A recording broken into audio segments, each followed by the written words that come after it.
खरं तर निवडणुकीमध्ये पराभव झाल्यानंतर अशी आभाराची बैठक व्हावी, मला वाटतं ही पहिलीच बैठक असावी. निवडून आलेले पळून गेले, त्यांनी कार्यकर्त्यांच्या मतदाराचा आभार मानलेला नाही. पण आपण कागदावर निवडणूक हरल्यानंतर सुद्धा आभाराच्या बैठकीचं आयोजन केल्यानंतर आपण एवढ्या मोठ्या संख्येनं आलात, ही खरं तर माझ्यासारख्या कार्यकर्त्यासाठी अत्यंत महत्वाची बाब आहे. मित्र, बैठक चालू आहे. सगळ्यांच्या मनामध्ये अशी शंका आहे की आपण हरलो कशा टाळ्या वाजू, कशा घोषणा देऊ. मनोहर धोंडे 40 वर्ष चळवळीमध्ये आहे, त्यामुळं हार आणि जीत यासाठी आपण काम करत नाही, तर आपण विचारासाठी, विश्वासासाठी आणि विकासासाठी काम करतो. हे मी अनेक वेळेला सांगितलं. म्हणून तुमच्या मनामध्ये जे दडपण आहे, मी हारलो म्हणून मी नाराज नाही. त्यामुळं मनोहर धोंडे जर हरले म्हणून तुम्ही सुद्धा नाराज होता कामा नये. नाराज आहात का तुम्ही? नाराज आहात का? नाही म्हणून सांगा. का आवाज निघत नाही आपला? अरे नाराज होण्याचं काही कारण नाही, कारण आपण हरलोच नाही. आपण कागदावर हरलो किंवा समोरचा जो जिंकला ते फक्त ईव्हीएम मुळे जिंकला. ईव्हीएम मशीनचा तो विजय आहे आणि आपल्याकडे या कार्यकर्त्यांचा निष्ठेचा विजय आहे. दोन्हीतली तफावत लक्षात घ्या. चला, झाल्या गोष्टी तर झाल्याच, मान्य कराव्या लागतील. त्या काही फक्त तुमच्या लोहा मतदारसंघात झाल्या का? मी भाषण करणार नाही, बोलत चला. झाल्या का? सगळ्या महाराष्ट्रात झालं. आणि ते कशामुळे झालं हे मी तुम्हाला काही वेगळं सांगायची गरज आहे का? नाही. मी पहिल्यांदा प्रामाणिकपणे सांगतो की या लोहा कंधार मतदारसंघामध्ये मनोहर धोंडे सरांसाठी तुमच्यासारख्या हजारो कार्यकर्त्यांनी निष्ठेनं काम केलेलं आहे. कुठलंही किंतु परंतु मनामध्ये ठेवू नका. ज्या ज्या मावळ्यांनी, ज्या ज्या पदाधिकाऱ्यांनी, कार्यकर्त्यांनी, मतदारांनी मला अत्यंत निष्ठेनं साथ दिली, त्या सर्वांचे मी पहिल्यांदा लाख लाख आभार व्यक्त करतो, धन्यवाद व्यक्त करतो. बघा, ही लढाई आहे. कोणी कूटनीतीनं जिंकत आहे, कोणी मैदानात लढून जिंकत आहे. आपण मैदानात लढून हरले असलो तरी मैदानात लढून आपण जिंकल्या घेत आहोत. पण समोरचा मैदानात न लढता कूटनीती करून कागदावर जिंकलेला आहे, पण तो मानसिकदृष्ट्या हरलेला आहे. दोन्हीतला फरक लक्षात घ्या. मी आपल्याला विचारणार आहे, मागच्या 4-4.5 महिन्यापासून लोहा कंधार विधानसभा मतदारसंघामध्ये आपण सर्वांनी पूर्ण मतदारसंघ पिंजून काढला. एक एक गाव, वाडी, तांडा प्रत्येक ठिकाणी आपण पोहोचलो. या मतदारसंघातल्या निवडणुकीच्या सगळ्या उमेदवारांचा जर आपण आलेख तपासला तर 300च्या 300 गावामध्ये पोहोचणारा हा आपला पहिला उमेदवार आणि पहिला कार्यकर्ता आहे. दुसरे उमेदवार किंवा त्याचे कार्यकर्ते सुद्धा पोहोचले नाहीत. फक्त ईव्हीएम मशीनची मॅनेजमेंट पोहोचली. आणि म्हणून तुम्ही 2 गोष्टी लक्षात घ्या. एक तर आपण 300 गावांमध्ये पोहोचलो, त्यानंतर आपण या मतदारसंघातल्या प्रत्येक जिल्हा परिषद सर्कलच्या ठिकाणी प्रचंड मोठे मेळावे घेतले. एक एक मेळावा किमान 3,000-4,000 कार्यकर्त्यांचा झाला. त्यातला माळाकोळीचा मेळावा तर किमान 6 ते 7 हजार कार्यकर्त्यांचा झाला. मग आपले 9 सरकारचे 9 मेळावे झाले. या 9 मेळाव्यांच्या माध्यमातून जमा झालेल्या कार्यकर्त्यांची किंवा मतदारांची संख्या आपण जर एकत्र केली तर ते साधारणतः 45,000च्या जवळ जाते.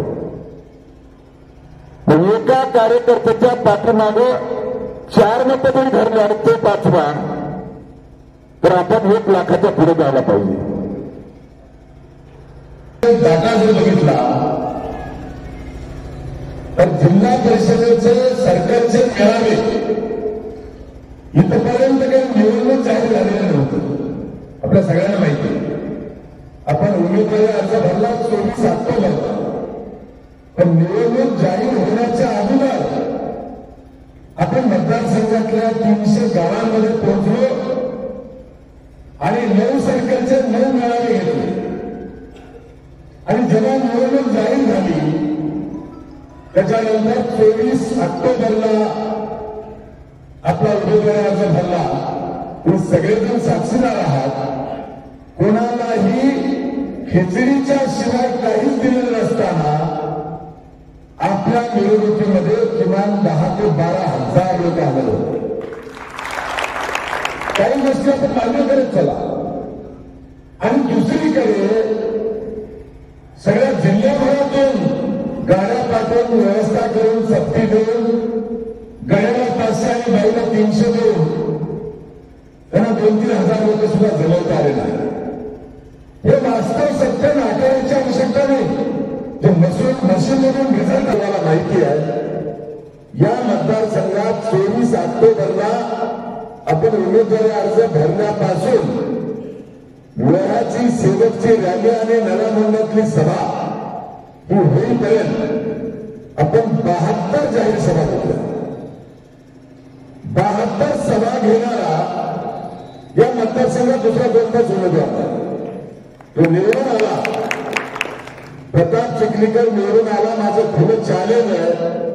72 सोडा 72 वरचा 2चा आकडा काढून तुम्ही 7 सभा तरी घेतल्यात का सांगा. 7 म्हणतो मी 7 सभा. आणि सभा घ्यायची असेल तरुणाच्या सभेला आडव्याच्या सभेला 35 लोक होते. पण गाडीतले 25 गावातले 10. ही अवस्था होती. कुठल्याही गावात वाडी तांड्यावर जा, प्रताप चिखलीकरचं नाव जरी काढलं तरी लोक शिव्या घालत होते. पण तिथं 4 नंबर 5 नंबरला जाणारा उमेदवार हा 1 नंबरला आला.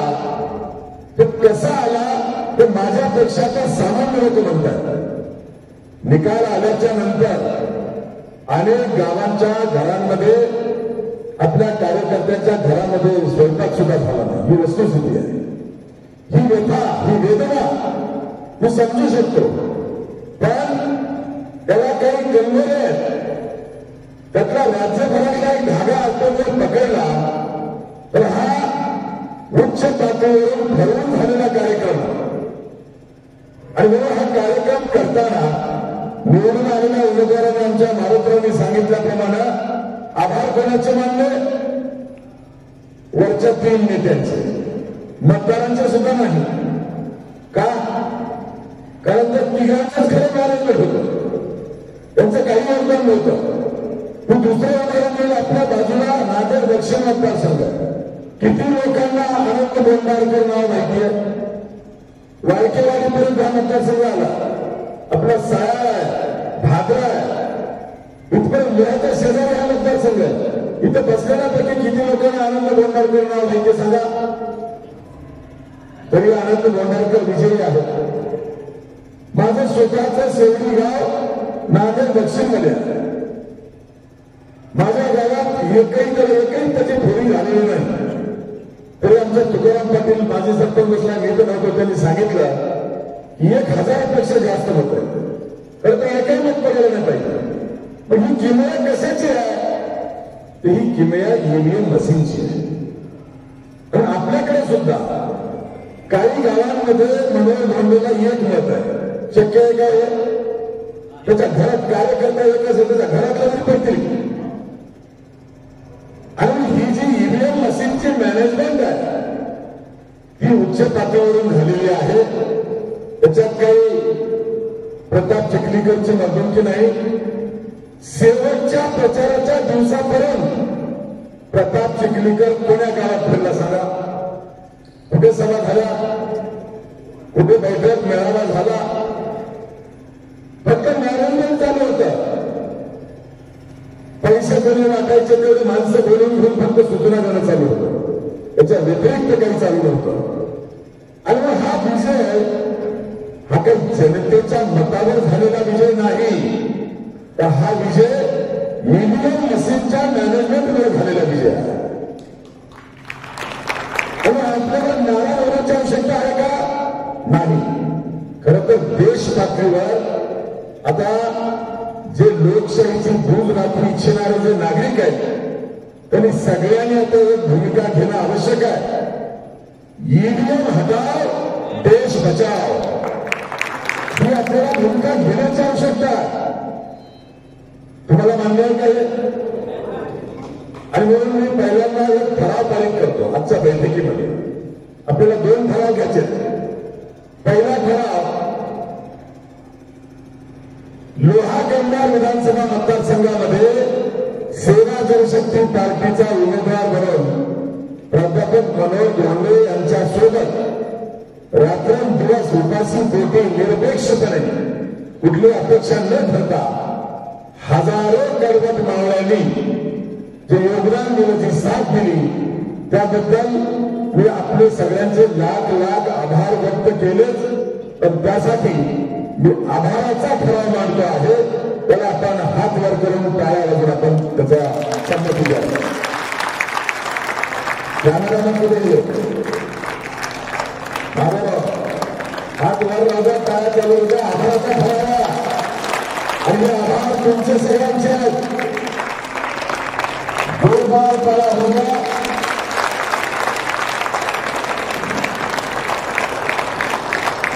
सेवा जनशक्ती पार्टीचा, सेवा जनशक्ती पार्टीचा, सेवा जनशक्ती पार्टीचा.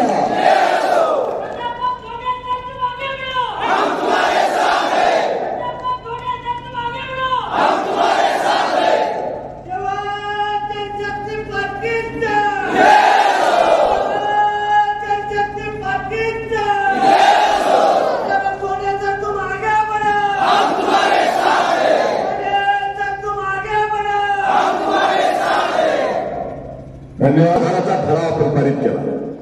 आता लोकशाही जिवंत ठेवायची असेल तर बाबांना आपल्याला दुसरा ठराव करावा लागेल.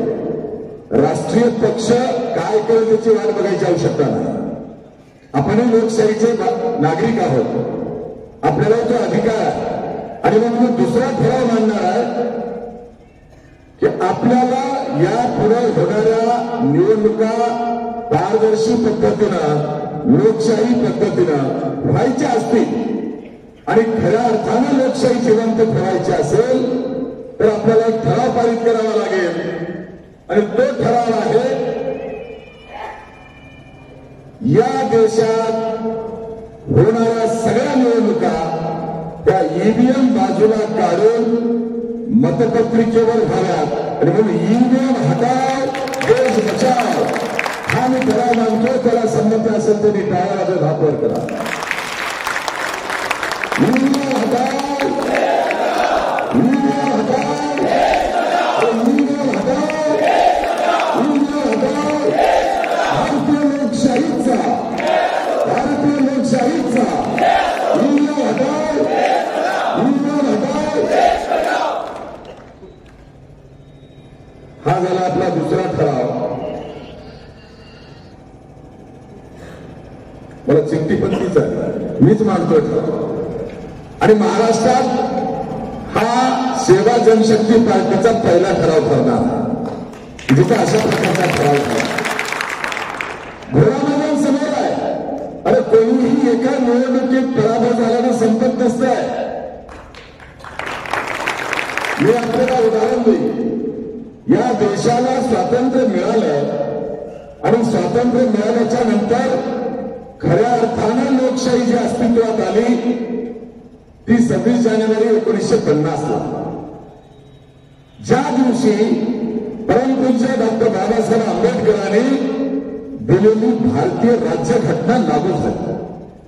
आणि ही भारतीय राज्यघटना ज्या दिवशी लागू झाली तिथून निवडणुका सुरू झाल्या. ज्यांनी या देशातल्या प्रत्येकाला मताचा अधिकार दिला, ज्यांनी या देशामध्ये निवडणुका लागू केल्या, त्या परमपूज्य डॉक्टर बाबासाहेब आंबेडकरांचा पहिल्या निवडणुकीमध्ये याच भारतीय लोकांनी डिपॉझिट जप्त करून पराभव केला. तो मुद्दा इतिहास सांगतो. किती लोकांना माहितीये, ज्या बाबासाहेबांनी निवडणुका आणल्या, सर्वसामान्याला सगळ्यांना मताचा अधिकार दिला, त्याच बाबासाहेबांचा डिपॉझिट जप्त करून पराभव केला. म्हणून बाबासाहेब आंबेडकर संपले का? बोलत चला, संपले का? नाही. म्हणून सगळ्या मावळ्यांच्या जीवावर मनोनोंदणी लोहा कंधारची निवडणूक सेवा जनशक्ती पार्टीच्या नावावर लढवली आणि आम्ही निवडणूक हारलो. म्हणून मनोहर धोंडे किंवा सेवा जनशक्ती पार्टी किंवा तुम्ही संपणार आहात का?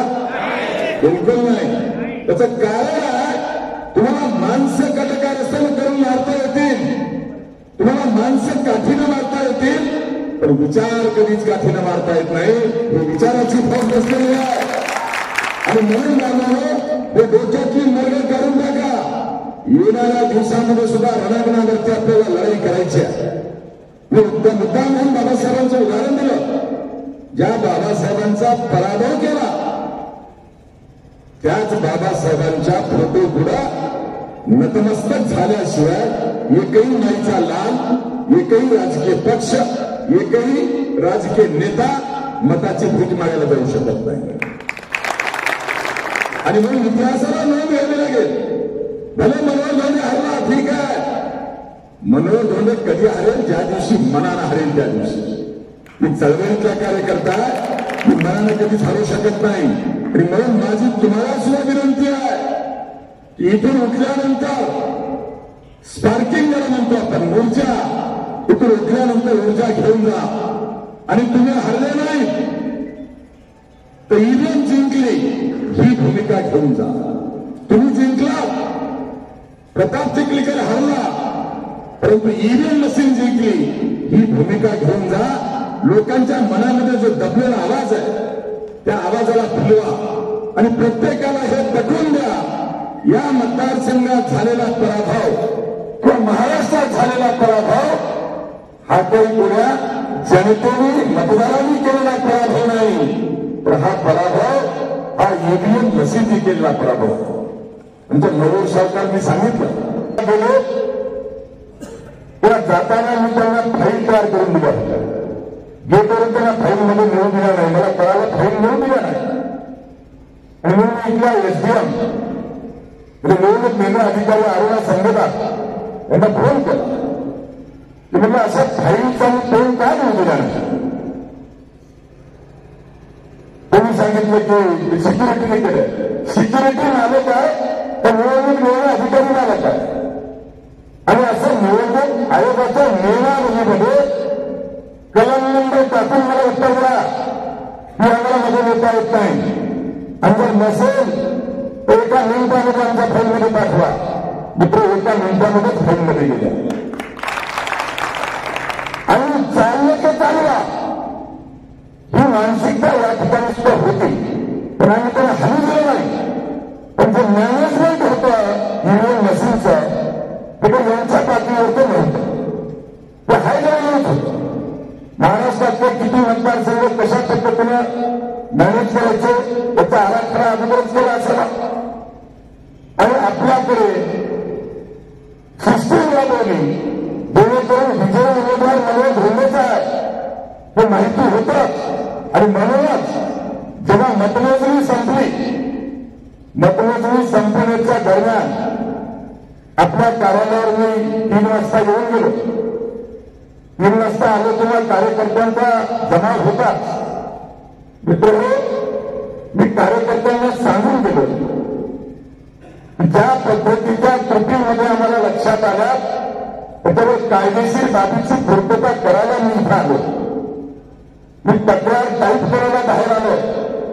ही तक्रार देऊन मी कायदेशीर बाबी पूर्ण करणार आहे आणि 5 राज्यापर्यंत त्यावर काय निर्णय होतो की घेऊन मी बाहेर कार्यालयावर येईल तोपर्यंत आपण सगळ्यांनी जमून राहा, एकत्र राहा. 5 वाजता आल्यानंतर आपण निर्णय करू असं मी सांगून गेलो. पण तटकारस्थाने करणारे लोक ईव्हीएम मशीनमुळे विजय झाला याची चर्चा होऊ नये म्हणून प्रशासनाला हाताला धरून याच काळतोंडाचं वाकडतोंडाशिवाय चौकात आलं आणि तिकडे फटाक्याने धुळा सुरू. त्यांच्या महत्वाचं मी 2 वेळेस आलो. हिंमत नाही लागली बघण्याची सुद्धा, त्याला नीतिमत्ता लागते, नैतिकता लागते. आणि म्हणून मी आल्याच्यानंतर बघितलं की त्यातल्या काही 2-3 दारू पिलेल्या कार्यकर्त्यांनी आदळपणा केला. त्याला प्रत्युत्तर म्हणून आपल्या कार्यकर्त्यांनी काही केलं असावं नाही असं नाही, परंतु जाणीवपूर्वक असा कुठल्याही प्रकारचा लाठीचार्ज करण्याचा अधिकार हा पोलीस निरीक्षकाला नसतो. आणि अपक्ष उमेदवार असो त्याला 10 मतं पडो तर 1 मत पडो, त्या उमेदवाराच्या कार्यालयामध्ये कोण्याही सरकारी अधिकाऱ्याला जाता येत नाही. असं असताना सुद्धा या ठिकाणचा नवीन आलेला प्रताप चिखलीकरचा चमचा नागनाथ आयलाने नावाचा पीआय याने जाणीवपूर्वक आपल्या कार्यालयासमोरच्या आणि कार्यालयातल्या लोकांवर लाठीचार्ज केला. पोलिसांच्या नियमावलीमध्ये निवडणुकीत लाठीचार्ज करण्यासाठी आयजीपी ऑफ महाराष्ट्र म्हणजे महाराष्ट्राचे पोलीस महानिरीक्षक यांनी एक आदेश काढलेले की प्रत्येक महाराष्ट्रातल्या पोलीस स्टेशनने तहसीलदारला पत्र द्यावं आणि त्यांच्याकडून एक मॅजिस्ट्रेट नियुक्त करून घ्यावा पोलीस स्टेशनला. त्यांच्या हद्दीमध्ये काही कायदा सुव्यवस्थेचा प्रश्न निर्माण होत असेल तर लाठीचार्ज करायचा असेल किंवा कुठलीही कारवाई करायची असेल तर अगोदर त्या मॅजिस्ट्रेटचा आदेश पाहिजे. या लोहा पोलीस स्टेशनच्या या चमच्यानी अशा प्रकारचा मॅजिस्ट्रेटच नेमला होता आणि मॅजिस्ट्रेट ते आदेश न घेता डायरेक्टली लाठीचार्ज केला. लाठीचार्जची नियमावली अशी आहे, कायदा असा की जर आवाटाबाहेर जात असेल तर अगोदर अश्रू डोळ्याचे नळकांडे फोडावे लागतात आणि मग लाठीचार्ज करावा लागतो. सेवा जनशक्ती पार्टीच्या कार्यालयामध्ये निकाल ऐकण्यासाठी आलेले ते अधिकारी होते का? परंतु महाजाला होताना चमचेगिरी आणि या प्रताप चिखलीकरच्या शेतावरचे सालगडी असल्यासारखं अंगावर ड्रेस घातलेले हे गाढवे नागनाथ आयलानेसारखे त्यांना मात चावणार, त्यांचा माज उतरायची जबाबदारी सुद्धा आपल्यावर आहे. आणि अशा प्रकारचा लाठी हल्ला आपल्या कार्यालयाचे शटर बंद केल्यानंतर सुद्धा शटर ओढून एखाद्याला ओढून घेऊन मारणं म्हणजे हा सत्तेचा नाज आहे. ही मस्ती फिरवण्यासाठी मनोधोंडे नजर आता तुम्ही राहणार तर सांगा. ही मस्ती आपल्याला जिरवावीच लागेल. कायदा करायचा बापाच्या घरी नाही. आणि म्हणून मी आपल्याला या ठिकाणी सांगेल कालची जी आपल्या कार्यालयात घुसून पोलिसांनी जो लाठीचार्ज केला त्या लाठीचार्जचा मी या ठिकाणी जाहीरपणे निषेध करतो. आणि आता एवढ्यावर मला थांबता येईल का? नाही. लाठीचार्ज मध्ये माझ्या काही कार्यकर्त्याला मारहाण झालेली आहे. काही चांगल्या प्रतिष्ठित लोकांना सुद्धा पोलिसांनी मारलं. काही मर्दन केलं नाही. तुमच्यात जर दम असताना दारू पिऊन दगड फेकणाऱ्या चौकातल्या प्रताप चिखलीकरच्या कार्यकर्त्याला करायला पाहिजे. किंवा त्याच ठिकाणी दुपारी 3 वाजता तहसीलच्या गेटवर दगडफेक झाली. ती कोणी केली? दगडफेक तहसीलच्या गेटवर ज्यांनी केली त्यांना त्यांचे बदल लक्ष आहे. त्यांच्या इशाऱ्यावर उभा केलेले उमेदवार होते म्हणून त्यांना धक्का लागायचा नाही. आणि आमच्या कार्यालयावर काही झालं नसताना तर कोणी नाट जमा होईल ना निकाल बघायला माझा संपर्क करायला तुझ्या बापाचा नाही. कुठलाही पोलीस असेल तर कोणाचाही संपर्क कार्यालयामध्ये जाण्याचा अधिकार नाही. आणि म्हणून काही बाबी मी तुम्हाला या ठिकाणी आवर्जून सांगणार की आपण या लाठीचार्जचा तर निषेध केलाच. त्यानंतर नांदेड जिल्ह्याचे सन्माननीय SP असतील, IG असतील, हे माझ्याशी बोलले. आम्ही काही भूमिका घ्यायच्या ऐवजी SP आणि IG मला विनंती केली आणि SP स्वतः नांदेडून आपल्या कार्यालयाला भेटण्यासाठी आले. त्यांना यायला वेळ लागतो म्हणून मी बघू काउंटिंग सुरू आहे म्हणून मी निघालो आणि समोर रोडवर त्यांची गाडी उभा करून ते धोंडे सत्ता अभिष्ट विचारत होते. SP साहेबांचीच गाडी असल्यामुळे मी उतरून त्यांना भेटलो. आम्ही दोघेही गाडीमध्ये अर्धा तास चर्चा झाली. वरिष्ठ पोलीस अधिकाऱ्यांवर माझा आक्षेप नाही, मग IG असतील का SP असतील, परंतु काही घटना ज्या झाल्या त्या ठरवून केल्या गेल्या आणि ते ठरवून करण्यामागचं दुसरं कारण होतं की विजय त्यांचा अप्रतिम झालेला नैसर्गिक विजय नाही, अनैसर्गिक विजय आहे, ईव्हीएम मशीनवर झालेला विजय आहे. म्हणून त्याच्यावर चर्चा लोकांमध्ये होऊ नये. धोंडे सरच्या कार्यालयावर झालेल्या लाठीचार्जची चर्चा व्हावी आणि ती चर्चा झाकून जावी म्हणून केलेलं मुद्दाम कटकारस्थान. मित्र मी हे ओळखलं आणि मी त्या दिवशी भूमिका घेतली नाही. मतमोजणीच्या दिवशी त्याला कारण होतं की आपण जो आक्षेप घेतला होता की या मतदारसंघातल्या ईव्हीएम मशीन 338 ईव्हीएम मशीन मतमोजणी करताना आमच्या अनेक प्रतिनिधींनी आक्षेप घेतला. उदाहरणार्थ त्यांचे पवन आले त्यांनी टेबल नंबर 8ला 4 ते 5 वेळेला आक्षेप घेतला, पण अधिकारी ऐकत नव्हते, त्याला ओव्हररूल करून पुढे जात होते. काय आक्षेप होते? ईव्हीएम मशीनला सील तुटलेलं होतं. खरं तर प्रत्येक ईव्हीएम मशीनला मध्ये 2 सील असतात आणि वर 1 सील असतं. वरचं सील आहे पण त्याच्यावर सही नाही, मधले सील तुटलेले आहे. त्यावर आक्षेप घेतले आपल्या प्रतिनिधींनी, पण त्याच्याकडे दुर्लक्ष केलं. त्याच्या व्यतिरिक्त आपण साधं जाणता आपण मोबाईल वापरतो. मोबाईल जर 100% चार्जिंग केला आणि त्याला दिवसभर वापरलं तर मोबाईलची बॅटरी उतरते का नाही? साधी बाबा. आणि या ईव्हीएम मशीन चार्जिंग केलं 100% आणि त्या बुथवर मतदान करण्यासाठी दिवसभर वापरलं, मग तिची चार्जिंग उतरली का नाही? बांधवांनो, त्या ईव्हीएम मशीनची जवळपास 80% ईव्हीएम मशीनची चार्जिंग ही 99%. हे कसं काय शक्य आहे? 2 दिवस मध्ये गॅप आपला मोबाईल चार्ज करून न वापरता ठेवला तरी तो डिस्चार्ज होतो ना. आणि असं असताना स्ट्रॉंग रूममध्ये सील केलेल्या मशीन, या मशीनची चार्जिंग जेव्हा मतमोजणी करायला टेबलवर मशीन आणली तेव्हा ती मशीन 99% चार्जिंग झाली. आणि यामध्ये कुठेतरी फॉर आहे म्हणून आक्षेप घेतला गेला. तर त्या आक्षेपावर सुद्धा, कारण निवडणूक निर्णय अधिकाऱ्याला तो अधिकार घेतलेला आक्षेप मान्य करायचा का नाही, ती कंटिन्युअस झाली आणि प्रत्येक मशीनला 99% चार्जिंग आहे याच्यावर आक्षेप घेऊन सुद्धा सील तुटलेला आहे याच्यावर आक्षेप घेऊन सुद्धा सीलवर मतदानाच्या बूथवरच्या एजंटच्या सह्या होत्या त्याच्यावर आक्षेप घेतले, पण त्याच्याकडे लक्ष न देता मतमोजणी केली गेली. आणि म्हणून मला जे कळतं कायद्याच्या भाषेत जे बोलावं लागतं, कोणी बोलून काय उपयोग होत नाही. म्हणून मी 3 वाजता बाहेर कार्यालयावर आलो आणि 3 पानाची सविस्तर तक्रार मी करून निवडणूक निर्णय अधिकारी अरुणा संघेवाला दिली. मग मात्र चलबिचल सुरू झाली. मी त्याच्या मागण्या केल्या होत्या. त्यातली एक मागणी होती माझी की जसं आपण मतदान करतो, समजा प्रेशर कुकरच्या समोरचं बटन दाबलं, त्याचा आवाज आला, लाईट लागला आणि त्याच्यानंतर बाजूच्या व्हीव्हीपॅटमधून स्लिप बाहेर निघते. ते स्लिप त्याच मताची आहे की नाही ते आपल्याला दिसतं.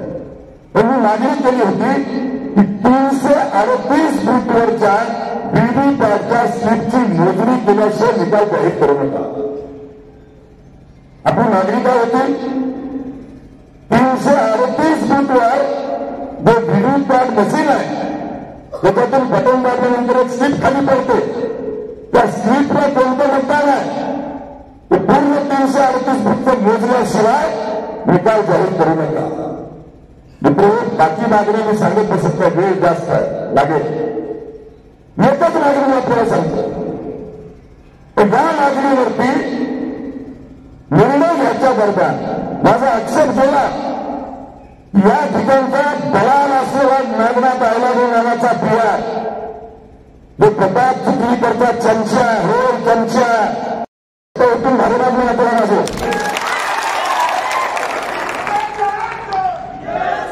त्याला उत्तर माझं जाहीर. कारण त्याने माझ्या कार्यालयाच्या पुढे कार्यालयाच्या समोर कार्यकर्त्याला लाठीचार्ज करताना वापरलेले शब्द आहे. त्याच्यामुळे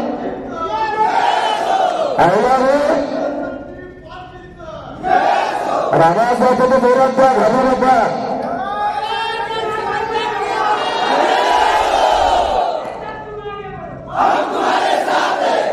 नागनाथ अहिलाने सांगतोय का? नागनाथ अहिलाने डोकं ठिकाणावर ठेवून काम ठेवून आहे. तुझ्यासारखे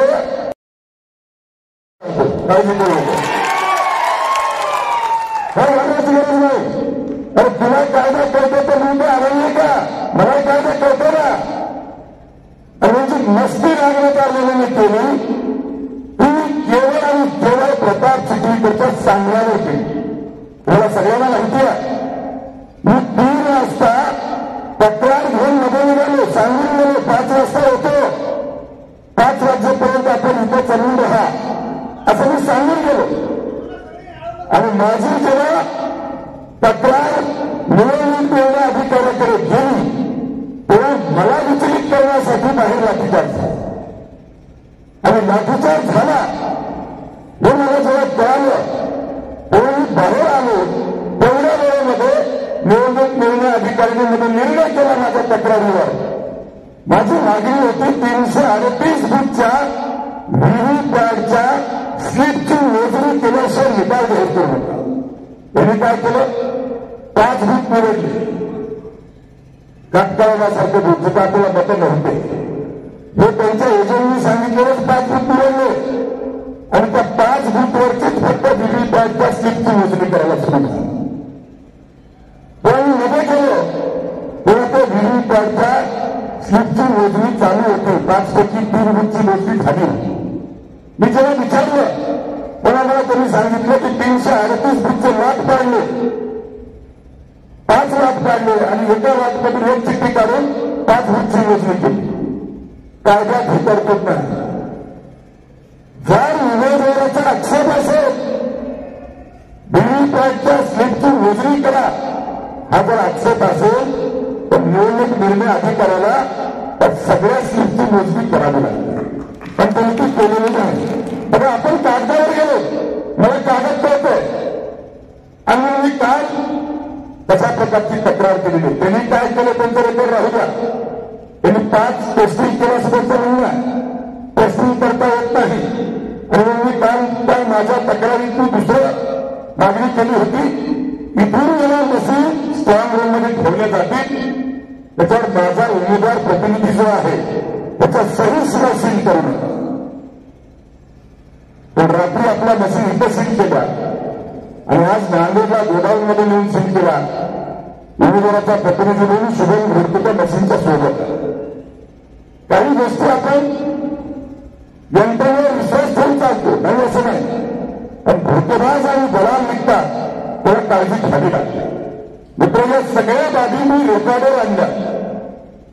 निवडणूक मतमोजणीच्या प्रक्रियेच्या दरम्यान या सगळ्या गोष्टी मी रेकॉर्डवर आणल्या. आणि हे सगळं होण्यासाठी रात्रीचे 9 वाजता प्रताप चिखलीकरची मिरवणूक निघाली. फटाके वाजण्याशिवाय घोषणेचा एक आवाज नव्हता. होता का? फटाके पैसे देऊन आणलेले होते. पण नीर नव्हतं तोडाला किंवा कार्यकर्त्यांमध्ये एक घोषणा नव्हती का? तर त्या कार्यकर्त्याला माहिती नाही मतदारच केलं त्यांना कधी होणार होती. घोषणा कुठलं ते निवडून आल्यावर मतदारसंघातल्या किती गावात फटाके आणि घोषणा झाल्या सांगा? एका गावात झालं नाही का? आता गावात त्याचा कार्यकर्ताच नव्हता ना, आता मतदानच झाल्यानंतर घोषणा होईल कुठल्या फटाके वाजून आणि म्हणून हा अनैसर्गिक विजय आहे. आणि विजय मिरवणूक झाल्याच्या नंतर प्रताप चिखलीकरांनी भाषण सुद्धा केलं. अरे हरल्यानंतर आम्ही छाती टोकपणे आभार मानायला आलो. हरल्यानंतर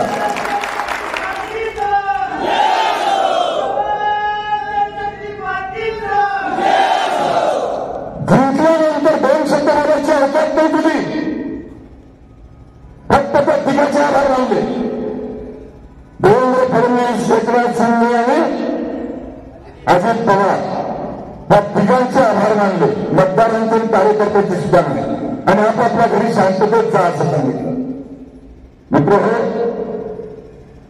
हे रडका गाव खेळून जरी निवडून आला असेल तर मी तुम्हाला विश्वासाने सांगतो, मी कायदेशीर बाजू माझं तपासणं चालू आहे. मी आता निदान तुमच्या आभाराची बैठक घेतली. आभाराच्या बैठकीनंतर मी तुम्हाला काही 4 दिवस करायला भेटणार नाही. मी माझं काम करेन. मला काही कायदेशीर बाजू तपासायचं. हायकोर्टातले वकील आहेत, मुंबईचे वकील आहेत, त्यांच्यासोबत माझी चर्चा होणार आहे. राज्यभरामधून असं ज्या ज्या मतदारसंघात घटना झाल्या ते लोक एकत्र येऊन काही निर्णय घेतात, त्यांच्यासोबत चर्चा करायच्यात. गैरसमज करू नका. मी कदाचित तुम्हाला 4 दिवस इकडे दिसणार नाही. लगेच चर्चेपेक्षा मी दिसणार लगेच सर जसं आमचं कोणतरी म्हणाले भाषण करताना पण ते मदत करावी की कार्यकर्त्याच्या भावना दिसल्या की भोंडे सर कधी संपर्कच करत नाही. अरे भांडारा हो, प्रताप चिखलीकर का तुमच्या गावात घर बांधून आहे ना? सांगा ना. हा नेरेटिव्ह सेट करायचा प्रकार आहे. ते डोक्यात वगैरे काढा. मनोज रेड्डी या मतदारसंघात रूट लेवलच्या कार्यकर्त्यासोबत अटॅचमेंट आणि संपर्क ठेवून एकही निर्णय नाही. असं असताना सुद्धा खोट्या पसरायच्या. खाली संपर्कच नाही, वर खूप चांगला आहे, हे तुमचे शब्द नाही. माझं तुम्हाला विनंती आहे, डोक्यात वगैरे काढा. हे एकही शब्द कोणी काढायचा नाही. तुम्ही अर्ध्या रात्री मला फोन करा, तुमच्यासाठी हजर आहे ना असं एक करून तुम्ही सांगा. असं याच्याबद्दल उभं टाकून सांगा त्या विचारला बोलवलं असतं पण आले नाही. सांगा ना कशासाठी या अफवा पसरवण्यात चाललंय. आणि त्या अफवाने आमची माणसं ठप्पा नाही करावी. ते घेसले जे म्हणाले त्यांचे विरोध करते, ते जे म्हणाले तेच आमचे माणसं म्हणाले. होतील करा त्यांना. प्रताप चिखलीकर महाकंदारमध्ये किती वेळा आला सांगा. त्याच्याबद्दल कोणीच काय बोलला. मनोहर झोंडे रोज इथं मुद्दा म्हणायचं. एक गोष्ट होते असते तरी 10 वेळा किती खरी वाटते. मुद्दा म्हणायचं. धोंडे सर वर खूप वजन हो पण खाली संपर्कच नाही. हे प्रताप चिखलीकरचे चमचे हा नेरेटिव्ह सेट करतायत, हे अफवा पसरवतायत. आणि त्या अफवा आमच्या कार्यकर्त्याच्या तोंडातून जाणं माझ्यासाठी धोकादायक आहे. माझी आपल्याला विनंती आहे, बंद करा. तुझं उत्तर द्या. तुझ्या नेत्यापेक्षा माझा नेता कसा ग्राउंडवर आहे हे सांगायला शिका.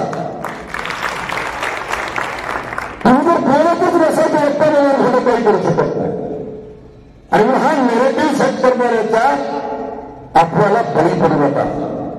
पण राहतो प्रश्न, कालच्या मतमोजणीच्या दिवसाच्या 2 मोठ्या घटना.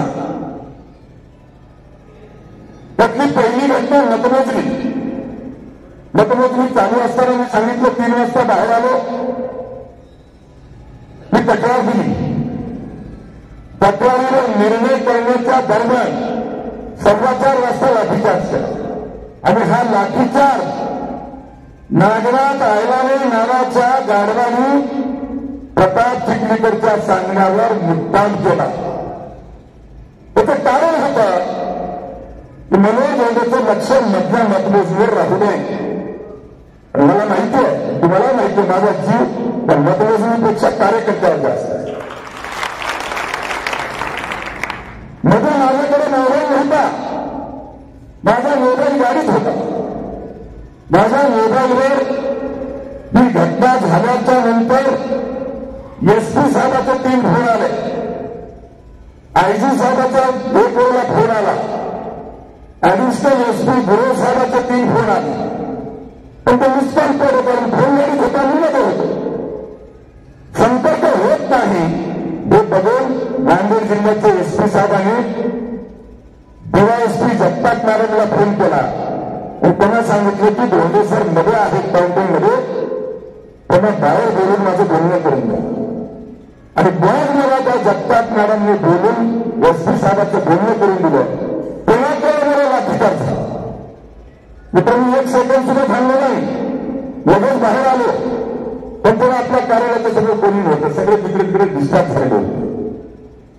त्याचा निषेध केला आपण. निषेध केल्याच्या नंतर मी भूमिका जाहीर करणार होतो. महाराष्ट्र आंदोलन ही अवकाश निवड होण्याची आहे. महाराष्ट्र आंदोलन जाहीर करणार होतो याच्या कळलं तेव्हा आयजी साहेबांचा मला पुन्हा फोन आला आणि मला आयजी साहेब म्हणाले, धोंडे सर गडबड करू नका, एसपी साहेबांना मी तुमच्याकडे पाठवतो, ते तुमच्याकडे 20 मिनिटात पोहोचतील. आणि 20 मिनिटात म्हणजे 25 मिनिटात एसपी आपल्याकडे आले. कार्यालयात येणार होते पण त्यांना लेट झालं म्हणून मी काउंटिंग करून निघालो. तर तहसीलच्या अलीकडच्या त्या रस्त्यावरती गाडी उभा करून एसपी साहेब विचारत होते, धोंडे सरचा ऑफिस केलं आहे.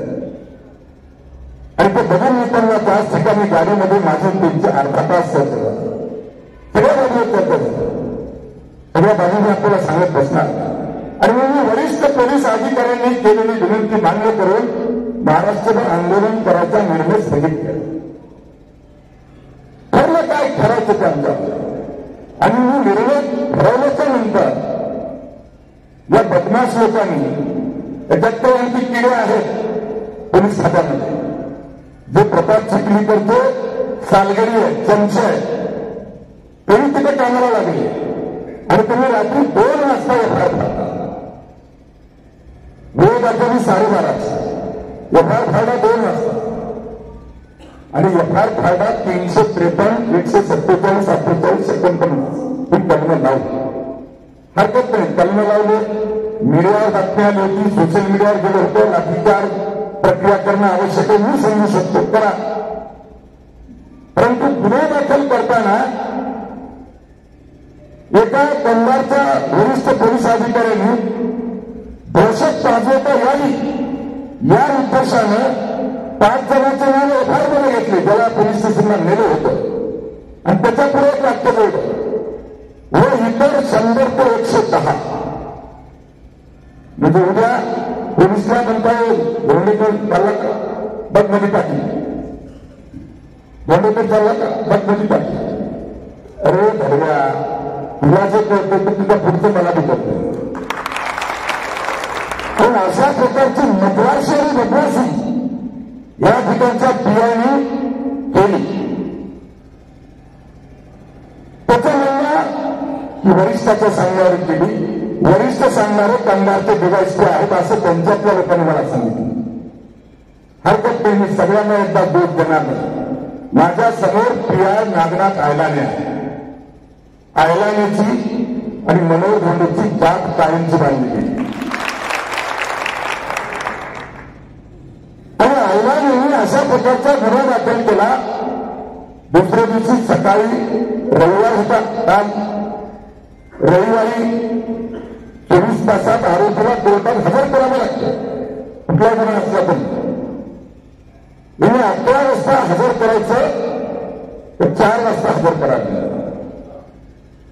हे नेलं मधल्या वेळेमध्ये. आणि तो साधू पाटील वर्गेचा मुलगा करण साधू पाटील वर्गे, त्याचं वय वर्ष 18 वर्ष. आता तो 17 झाला. 18 वर्षाचा पोरगा. त्याला पोलीस स्टेशनच्या पाठीमागे नेऊन या नागनाथ आयलाने मारलं. आणि काय म्हणून मारलं, तू मराठाचा तुझ्या वाण्याच्या नादाला लागतो का? अरे घडवा, तुला जात कोणती तर तुझी जात कोणती तपास अधिकार. तू मराठाचा आणि तो वाण्याच्या नादाला लागतो का? असं म्हणून साधू पाटील वर्गेच्या पोराला पण नागनाथ आयलाने मारलं. मला माहित व्हायचं काही कारण नव्हतं, कारण हे पोलीस स्टेशनमध्ये होते. तसंच दुसऱ्या दोघांना मारलं. धंदापाणी करायचं सोडून धोरणाच्या नाते लागतो का? आमच्या माझ्या मुलीला सुद्धा एक काठी मारली. मला त्यांनी सांगितलं की त्याची मतमोजणी करायला जात होता, धंदा नाही का तुला? अरे ही तर निजामशाही झाली. असं म्हणून पोलीस स्टेशनमध्ये नागनाथ आयलाने मारलं. माझं आयजी साहेबाचं आणि एसपी साहेबाचं ठरलं होतं की प्रकरण वाढवायचं नाही. मी ते मान्य करून थांबलो होतो. गुन्हा दाखल केला. 5 लोकांवर ठरलं होतं. पण त्याला जोडले 100 ते 111 110 होतं. मचराशी केली आणि आमचं ठरल्याच्या नंतर पोलीस स्टेशनमध्ये या आमच्या लोकांना तुम्ही मारलं. या 4 वाजता कोर्टात नेलं. मी जेव्हा सगळ्यांना बोललो तेव्हा मला त्यांनी सांगितलं की आम्हाला मारलं. आणि मित्र त्याच्या अंगावर पोलिसाचा ड्रेस म्हणजे वादाची कात्री नाही. हे विकाऊ बोलण्याचे ड्रेस होत असतील ना, यांचा बाजार आपण लोह्याच्या बाजारात भरू शकतो, काय अडचण नाही. आणि या नागनाथ आयलाने मारलं हे कळल्याच्या नंतर मला जे कायदेशीर करता येतं ते मी केलं आणि फाटली. रात्री लोहा कोर्ट अगोदर कितने बजे थे? रात के 9 बजे. रात्रीच्या 9 वाजेपर्यंत सुट्टीच्या दिवशी लोहाचं कोर्ट बसून होतं. कसं मारलं, कुठं मारलं, कोणी मारलं हे सगळे भयानक खाल्लं होते. आणि मित्र भयानक घेऊन लिफाफा बंद करून जिल्हा कोर्टाला पाठवला. ते काही आडाने नाही. माजलेलं दुःख आहे ड्रेस बदल, पण त्याला काय कळतं मी कोणा दिशेने चाललो. त्याला हे लक्षात आलं आणि घाम फुटला. मग ह्याला फोन कर, त्याला फोन कर. मी साथ दिली होती, तुम्ही असं केलं वगैरे वगैरे सुरू झालं. आम्ही सांगितलं काय उत्तम भारी बांधायचे बांधा गेलं. आणि तुमच्या पुढे जाहीरपणे सांगालो पहिला टप्पा त्याने मारलं नसतं तर प्रकरण संपलं होतं. पण त्याने पोलीस स्टेशनमध्ये आपल्या 4 कार्यकर्त्यांना मारलं. मारताना जातीवर मारलं. जातीवर मारायचा अधिकार पोलिसला नाही. त्याचे काय परिणाम असतात ते नक्की बनवत होते, त्याला दाखवेल. कोर्टामध्ये 14चेही बयानं रेकॉर्ड झाले आणि 14चेही बयानं आणि तक्रार ही आता डिस्ट्रिक्ट जजकडे दिलेली आहे. आदेश आज दुपारी 3 वाजता होतील. मी तुम्हाला गॅरंटीने सांगतो, मस्ती करणारा प्रताप चिखलीकरच्या शेतावरचा सालगडी असलेला नागनाथ आयलाने यांनी मस्ती केली. त्याच्यावर कोर्टाच्या आदेशाने आजच गुन्हा दाखल केल्याशिवाय राहणार नाही. कायदा सगळ्यांना सारखा आहे ना. ड्रेसमध्ये आहे म्हणजे तुला काही सगळं आणून दिलं का?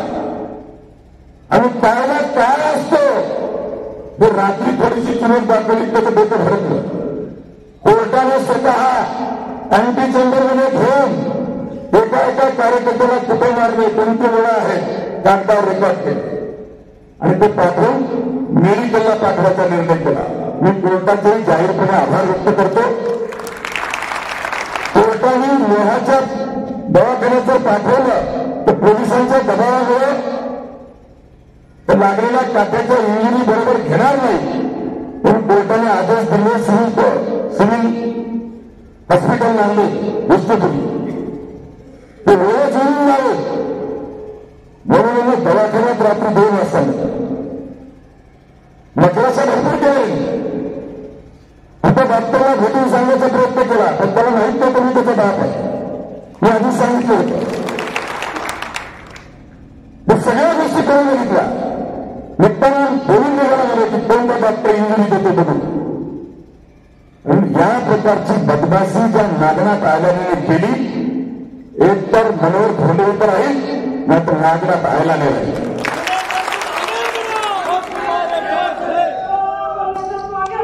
हम तुम्हारे तुम्ही सगळे सोबत असाल तर आवाज कमी द्यायचा नाही.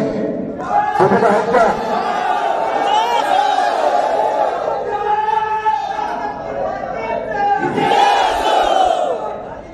आणि म्हणून बांधलो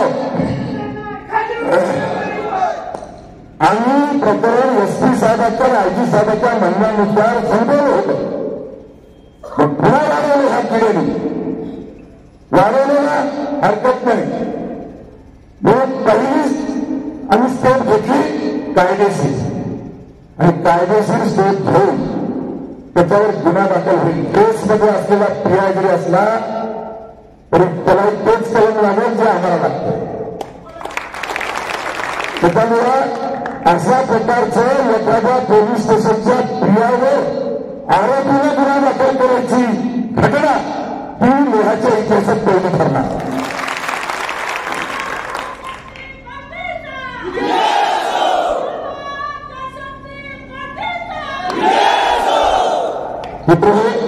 आता माझा दुसरा निर्णय आहे. हे भरवा एवढं थांबलं तर ठीक, नाहीतर याचा ठोस उतरवण्यामध्ये धोनी थांबणार. काय व्हायचं ते हो द्या. आणि आपली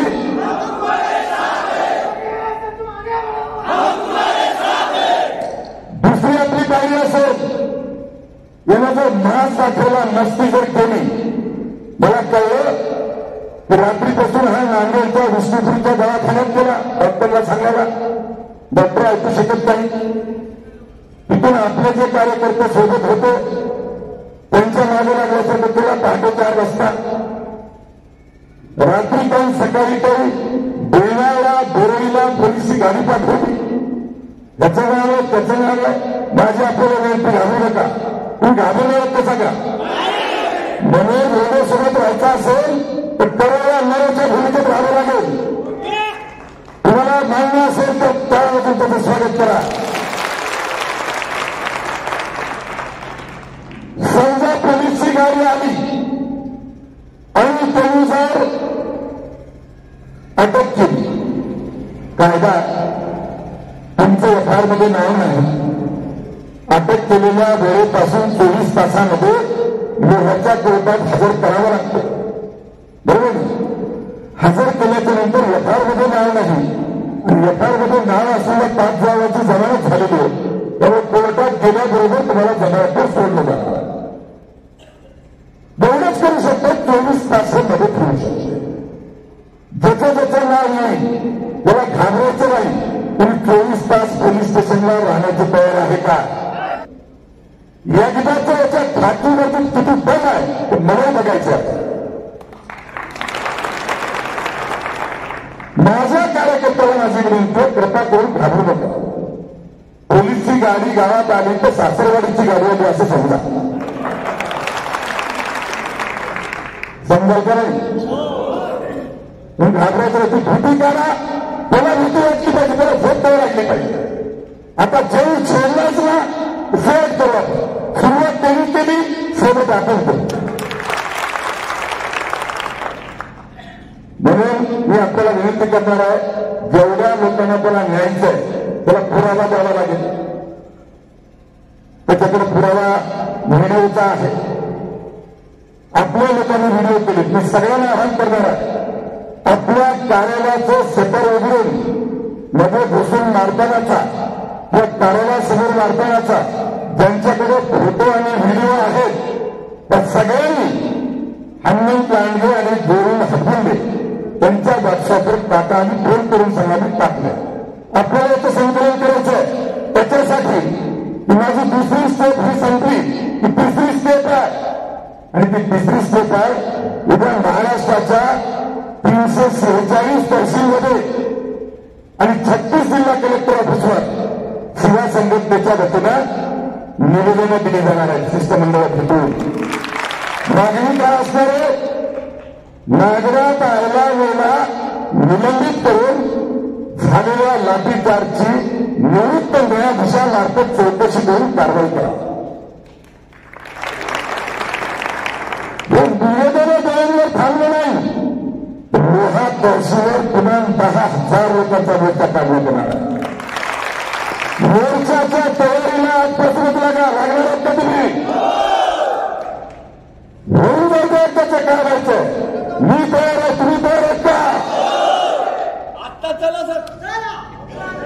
आपल्याला आजच काय हातात घ्यायचंय, कायदेशीर मला जाता येत आहे. आणि माझा आव्हान आहे, आपली तिसरी स्टेप आहे महाराष्ट्रातले सगळे तहसीलदार आणि महाराष्ट्रातले सगळे कलेक्टर यांना उद्या त्या ठिकाणचे आपले पदाधिकारी निवेदन शिष्टमंडळ भेटून येणार आहेत. मी परवाला मुंबईत आहे, मला काय मुंबईत करायचं, पक्ष भिक्ष केलं होता कुठलं मला माहिती निवड होण्याची आवश्यकता आहे. जर मला घरी माहिती आहे प्रताप चित्रीकरची पूर्ण अवकाश नागनाथ ऐनाळीच्या बाजूला लागणार आहे. लावून द्या, काही घाबरायची गरज नाही. लावू द्या त्याला त्याची अवकाश, कारण तो त्याचा चमचा म्हणून काम करतो. तुम्ही त्याला काय अवकाश करायची लावू द्या. मी माझ्या परीने मुंबईत गेल्यानंतर एक पूर्ण मला जे काय करायचं तुम्ही करेल. इतक्या उपलब्ध नाही झालं तर 2 याचिका हायकोर्टामध्ये मी टाकतो. पहिली याचिका ही मागणी करेल जे आपल्याकडे व्हिडिओ आहे जेवढे जमा होतील, फोटो असतील तेवढं संकलन केलं जाईल, सगळा डाटा जमा केला जाईल आणि ते सगळा डाटा जोडून हायकोर्टामध्ये यांनी अधिकाराचा गैरवापर करून कुठल्याही प्रकारचा मॅजिस्ट्रेट नेमला नसताना, मॅजिस्ट्रेटचा आदेश न घेता, लाठीचारच्या अगोदर अश्रुधुराचं मैदानाला न फोडता केलेला लाठीचार आणि तोही रस्त्यावरचा किंवा त्याला कार्यालयातला नाही तर माझ्या खाजगी कार्यालयामध्ये घुसून मारणं हा गुन्हा आहे. त्याच्यावर त्याला निलंबित करून निवृत्त न्यायाधीशामार्फत चौकशी करून कारवाई करायचे आदेश कोर्टाकडून घेण्यासाठी मी डायरेक्शन पिटिशन हायकोर्टात दाखल करणार. आता 8-10 दिवस मला एकच काम आहे. तुम्हाला माहिती होतं मी कळलं मला काय काम आहे. आता मला काम आहे जमी काड्या केल्या त्याचं ऑपरेशन करणं. नुसतं मला करता आणि मनोज एवढ्याला घेटाच्या भानगडीत मला पोलिसांनी जायची गरज नव्हती. गेलास ना तर ठीक आहे, हरकत नाही, भोगायला तयार राहा. हायकोर्टात ही याचिका दाखल करणार आहे. कारण जो एफआयआर त्यांनी केला तो एफआयआर चुकीचा. एफआयआर मध्येच त्या पाटील नावाच्या पीएसआयने लिहिलं सेवा जनशक्ती पार्टीच्या कार्यालयामध्ये दगडफेक झाली आणि लाठीचार्ज झाला.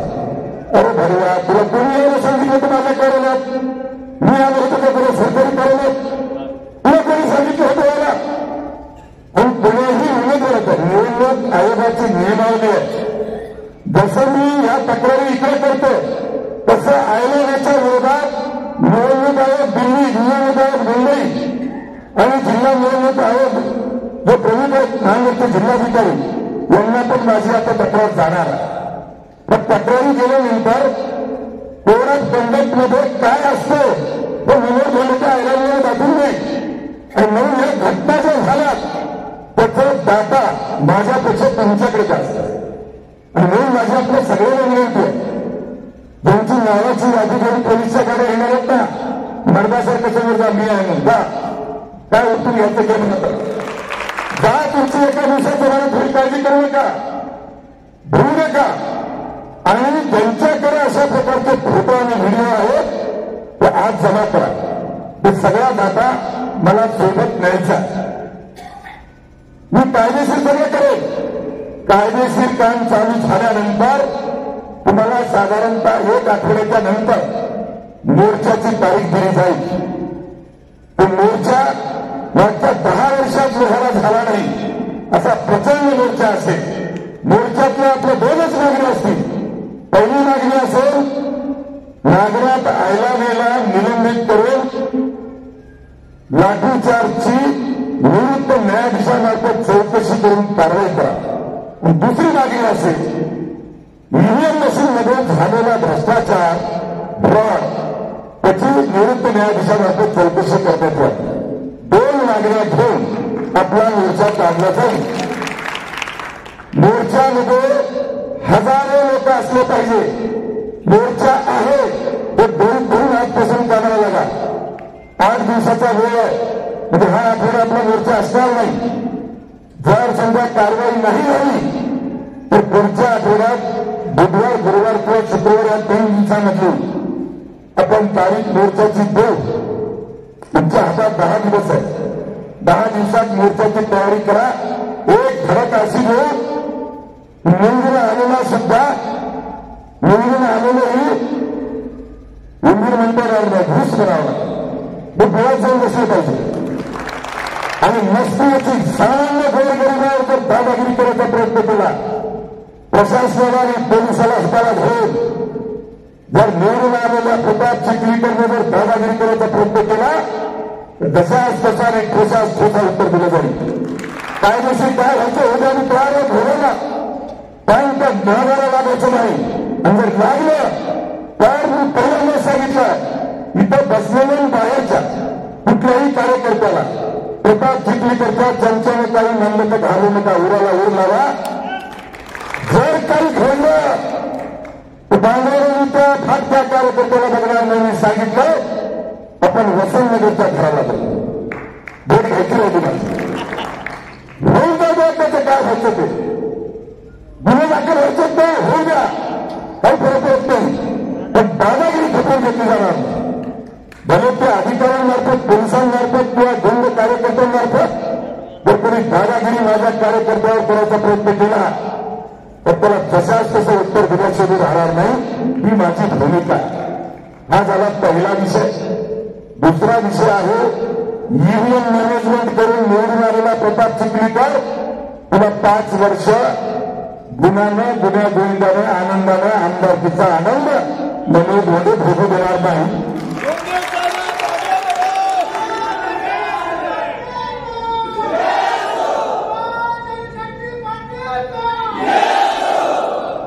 आणि मग आपलं दुसरं काम आहे ते होऊन जाऊ द्या.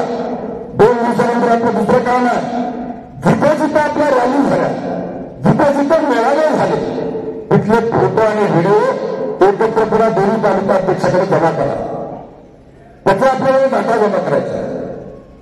ईव्हीएम मशीनमध्ये फ्रॉड करून हा निवडून आलेला आहे हे सिद्ध करण्यासाठी तुमच्या किती ठिकाणी मेळावे झाले, रॅली झाल्या, त्याच्यात किती लोक होते, त्याच्यावर कोर्टाला अंदाज बांधता येईल की मनोज धोंडेच्या सोबत किती मतदार असू शकतात. अरे गमाला माझे 9 सारखे ते 9 मेळावे जरी ठरले तर 1 लाखापेक्षा जास्त मत आहे. ठीक आहे, ते पैसे वाटले, पैशाचे मत गेले असतील. आमचे मत 31,000 मतांचे असू शकत नाही. आणि आपले मत मशीनमधून तोडले. तुम्ही प्रेशर कुकरचं बटन दाबलं तरी घड्याळीला मत डायव्हर्ट व्हायची व्यवस्था ही करता येते.